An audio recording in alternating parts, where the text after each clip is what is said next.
I've never been denied anything in my 19 years. Never cleaned up my own messes. Never faced real consequences. Then my parents hired Elena. And suddenly, everything I thought I knew about power, control, and love was completely wrong. My name is Sophia Wentworth, and for 19 years, I lived like royalty in a prison made of marble and money. The mansions sat high in the hills, overlooking the city like a crown jewel. Crystal chandeliers hung from ceilings so tall your voice would echo when you spoke. My father's real estate empire built this kingdom, and I'd been its lonely princess since birth. Designer clothes filled closets the size of apartments. My credit cards had no limits. My parents attended charity galas and business dinners nearly every night, leaving me to rule this empty palace alone. Well, not entirely alone. There were servants, people who cleaned, cooked, and jumped when I snapped my fingers. I threw parties that lasted until dawn. I bought whatever caught my eye. I'd never cleaned up after myself, never cooked a meal, never faced a single real consequence for anything. Why would I? I was Sophia Wentworth. The world bent to my will. Until the day Elena walked through my door. I was lounging on the grand staircase when my mother swept through the foyer in her Chanel suit, barely glancing at me. "Your father and I have hired someone new," she said. "A household manager, someone to help structure your days." Structure my days? I didn't need structure. I needed freedom. But before I could protest, she was gone. The door closing with that expensive, soft click that always reminded me how alone I was. I forgot about the conversation until the doorbell rang that afternoon. When I looked up from my phone, I saw her. She stepped into my home like she owned it, chin high, posture perfect, green eyes sweeping across the chandelier and marble floors before landing on me. Elena Kovac, 25 years old, with sleek black hair pulled into a flawless bun, sharp cheekbones, and full lips pressed into a composed line. She wore a simple black dress with a crisp white collar, elegant and professional. Everything about her screamed control, power, grace. She was stunning, and I hated that I noticed. My stomach did something strange when our eyes met, a flip, a twist I couldn't name. It wasn't just her looks. It was the way she looked at me. Like she could see right through my designer outfit and perfect makeup to the lost girl underneath. Like she was assessing me and finding me lacking. I stood, tossing my blonde hair over my shoulder, putting on my best entitled smirk. "So," I said, my voice dripping with superiority. "You're the new hire?" Her lips curved slightly, not a smile, something sharper. "I'm Elena Kovac, your new household manager." That accent, Eastern European, smooth, precise. It sent an unexpected shiver down my spine. "That's a fancy title for staff," I said mockingly. "I'm not staff in the way you're thinking, Miss Wentworth." She didn't move, didn't fidget, didn't break eye contact. "Your parents hired me to bring structure and accountability to this household. Specifically, to you." The words hit me like cold water. I laughed, loud and deliberate. "Accountability? That's hilarious. This is my house. You work for my family. That means you work for me. So how about you start by getting me another latte?" I held out my cup, waiting for her to take it like the others always did. She didn't move. "No," Elena said simply. The word hung in the air like a challenge. "No one said no to me. Ever." "Excuse me? I'm not your servant, Sophia." She took a step closer. I could smell her perfume now. Lavender. Clean and sharp. "I'm here to manage this household and establish boundaries. Your parents are concerned about your behavior, the parties, the spending, the complete lack of responsibility. I'm here to change that." My heart was pounding. Not just from anger, though I was furious. Something else was mixing in. The way she said my name. The way she stood so close, invading my space without fear. "Try to manage me and I'll have you fired by dinner," I snapped. "Your father already knows my methods," Elena replied calmly. "In fact, he hired me specifically for them. I specialize in working with young adults who've never learned discipline or responsibility. You're not my first spoiled client, Sophia, and you won't be my last." The words stung more than I expected. "I'm not spoiled. I'm privileged. There's a difference." "Then prove it." She gestured to the latte in my hand. "Walk to the kitchen and pour it out yourself. Clean the cup, put it away. Show me you're capable of the most basic task." Something about her words, her tone, the way she looked at me, it cracked something inside my chest. I wanted to scream at her. I wanted her out of my house. But I also couldn't look away from her. Couldn't stop noticing the strength in her shoulders, the certainty in her voice, the way she seemed completely unafraid of me. Everyone was afraid of me, but not Elena.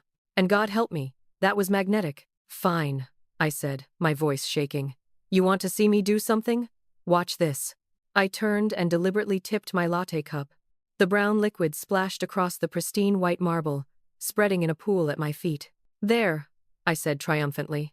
Now you've got something to do. Welcome to the Wentworth Mansion, Elena. I expected shock, outrage, maybe fear. Instead, Elena's expression didn't change. She just looked at the spilled coffee, then back at me, and her lips curved into that sharp, dangerous, almost smile again. Interesting choice, she said quietly. She walked past me, retrieved cleaning supplies, and set them down right in front of me. You made the mess, she said. You clean it up. Are you kidding? That's your job. My job is to teach you responsibility. You create a mess, you fix it. No servants, no shortcuts. I'm not cleaning that. Then it stays there until you do. And when your parents ask why there's a coffee stain on their expensive marble floor, I'll tell them exactly what happened. That their daughter deliberately made a mess and refused to take responsibility for it. Her next words cut deeper than any blade. Your father told me he's tired of your behavior. Your mother said she's embarrassed by you. The words hit harder than any slap could have. Embarrassed by me. Tired of me. Deep down, I knew it was true. My parents barely looked at me anymore. I hate you, I whispered, surprised by how much I meant it, and how much I didn't. You don't know me well enough to hate me yet, Elena replied. But you will. Now clean up the coffee, Sophia, or face the consequences. We stood there, locked in a staring contest. This woman, this beautiful, infuriating, terrifying woman was serious. And the worst part? A small voice in my head whispered that maybe I wanted her to be. Fine, I said through gritted teeth. I grabbed the mop and started cleaning. It was clumsy, messy, probably making things worse. I'd never mopped anything in my life. When I finished, the floor looked terrible, streaky, and still slightly brown. I threw the mop back into the bucket. Happy now? It's a start, Elena said. Tomorrow morning, 6 a.m., meet me in the kitchen. I don't wake up until noon. You do now. As she walked away with perfect posture and complete confidence, I realized something terrifying. For the first time in my life, I'd met someone I couldn't control. Someone who wasn't afraid of me. Someone who saw through every layer of privilege to the lost, lonely girl underneath. And even more terrifying? Part of me was glad. The next 2 weeks changed everything. Elena restructured my entire life. I woke at 6 a.m. every day. We made breakfast together. She taught me how to crack eggs, make toast without burning it, brew coffee properly. Simple things I should have known. After breakfast came chores. Real chores. Making my own bed, doing my own laundry, cleaning my own bathroom. At first, I complained constantly, but Elena never wavered, standing there with her arms crossed and that patient expression. This is ridiculous, I'd say. We have people for this. You need to understand the value of work, Elena would reply. The people who clean your messes are real people with real lives.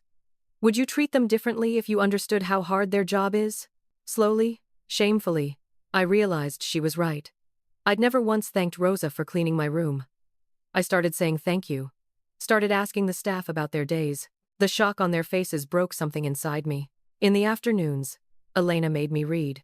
We'd sit in the library, a room I'd never even used, and she'd ask what I thought about what I'd read. No one had ever cared about my thoughts before. The evenings were different, softer. We'd cook dinner together. And she'd tell me stories about Prague, about her childhood, about growing up poor with a mother who worked 3 jobs and still couldn't keep the lights on. I had nothing, Sophia, she said one night. Nothing but determination to make something of myself. So when I see someone like you with every advantage in the world throwing it all away, she shook her head. It breaks my heart. What if I don't know how to try? The words came out as barely a whisper. Elena reached out slowly, placing her hand over mine on the counter. Her skin was warm, her touch gentle but grounding. Then I'll teach you, she said. That's why I'm here. We stayed like that for a moment, something electric and confusing passing between us.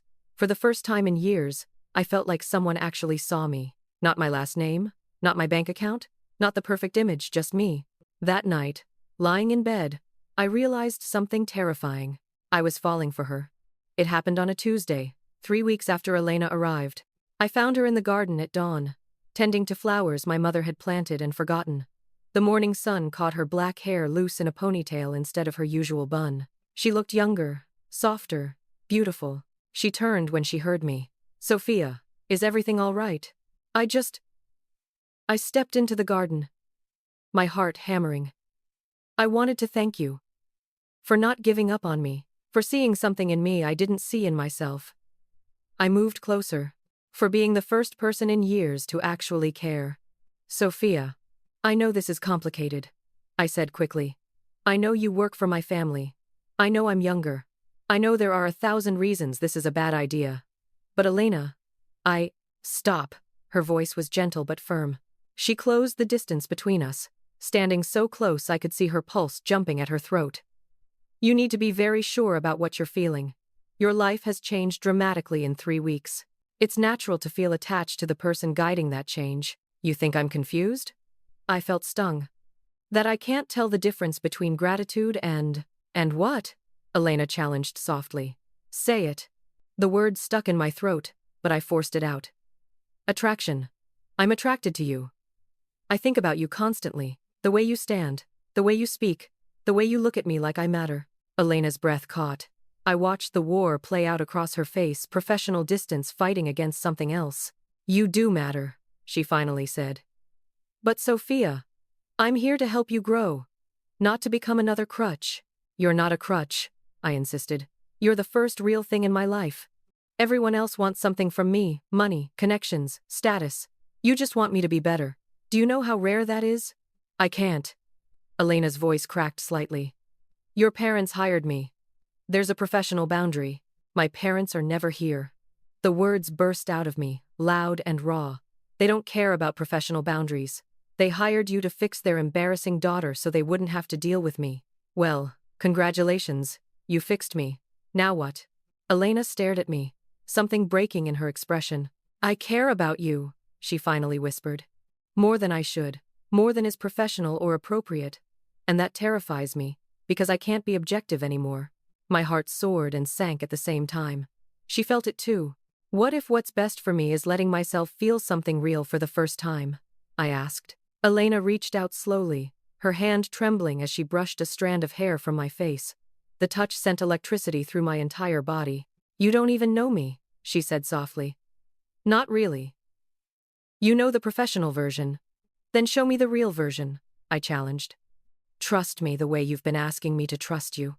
Something shifted in her eyes, a wall coming down. "I'm messy," Elena said. "I have nightmares about my childhood. I work too much because I'm terrified of being poor again. I don't know how to relax. I'm controlling because chaos scares me. I kissed her. It wasn't planned. It wasn't smooth. I just stepped forward and pressed my lips to hers, cutting off her self-deprecation with the most honest thing I could offer. For a heartbeat, Elena froze. Then she kissed me back, her hands coming up to cup my face.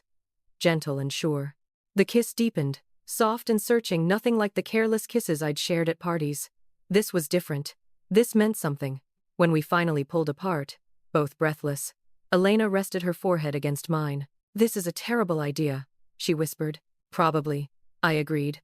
"I could lose my job." "I won't let that happen." Elena laughed, the sound surprised and genuine.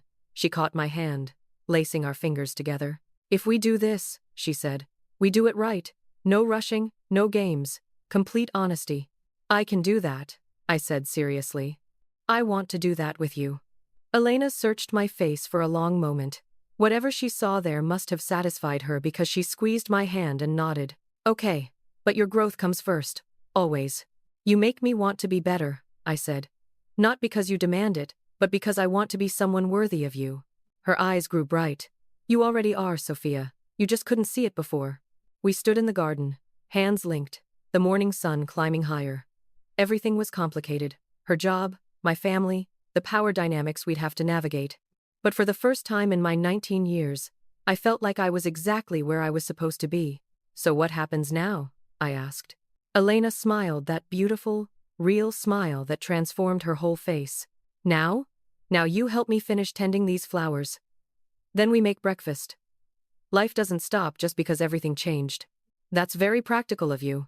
One of us has to be. She tugged me toward the flower beds. Come on. I'll teach you the difference between roses and weeds. I laughed, really laughed, and joined her in the garden. As we worked side by side, our hands occasionally brushing, stealing glances in the morning light, I realized something profound. For years, I'd thought freedom meant no rules, no boundaries, no consequences. But real freedom was this: choosing to be better, choosing to work hard, choosing to care about someone enough to be vulnerable with them. And real power? Real power was having someone look at you, not your money, not your name, not your potential, and choose you anyway. The messy, complicated, still growing you. Elena had given me that. She'd taught me to see myself the way she saw me, not as a spoiled princess, but as someone capable of growth, worthy of love, deserving of honesty. That evening, we sat at the kitchen counter with dinner we'd made together: pasta from scratch, sauce that had simmered for hours, salad with vegetables from the garden. My parents are coming home tomorrow, I said. First time in 3 weeks. They want to check on my progress. Elena's hand found mine under the counter. Are you nervous? Terrified, I admitted. What if they don't notice the changes? They'll notice, Elena said confidently. You're not the same girl I met 3 weeks ago. Because of you. Because of you, she corrected. I just gave you the tools. You did the work. I turned my hand over, lacing our fingers together properly. We should tell them about us. Elena's eyes widened.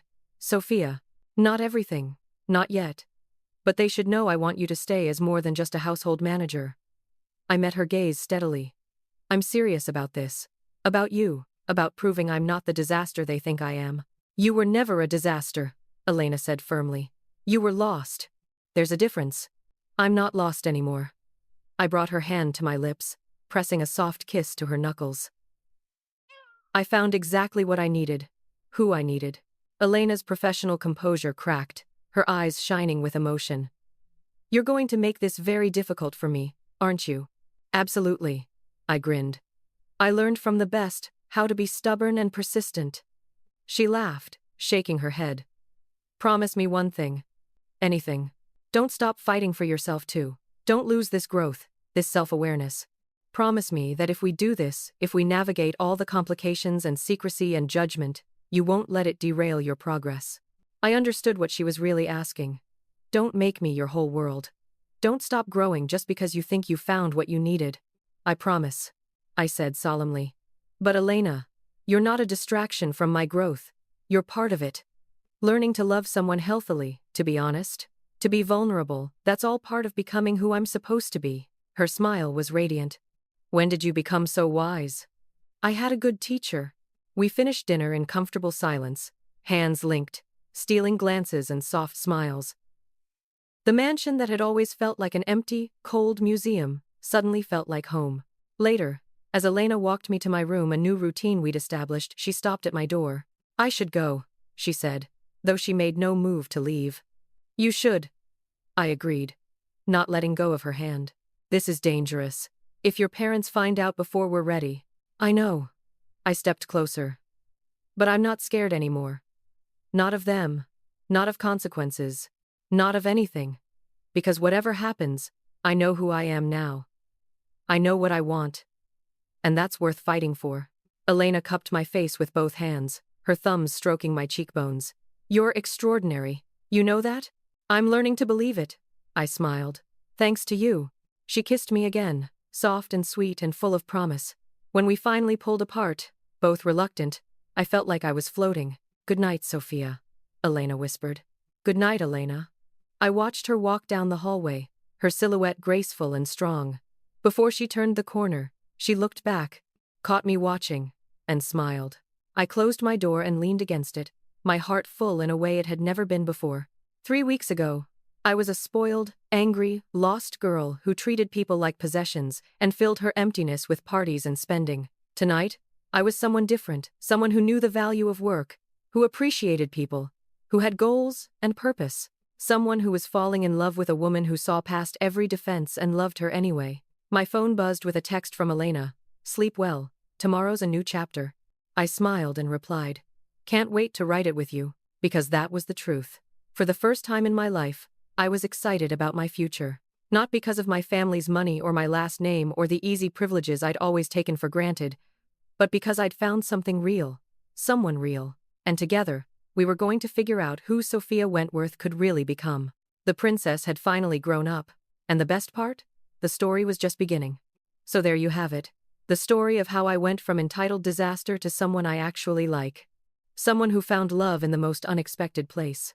What would you do in my situation? Tell my parents the truth, or keep it secret a little longer? Drop your thoughts in the comments. I could actually use the advice. And if you want to hear more stories like mine, stories about love that changes everything, hit the subscribe button. Because at Lesbian Lens, we believe every love story deserves to be told.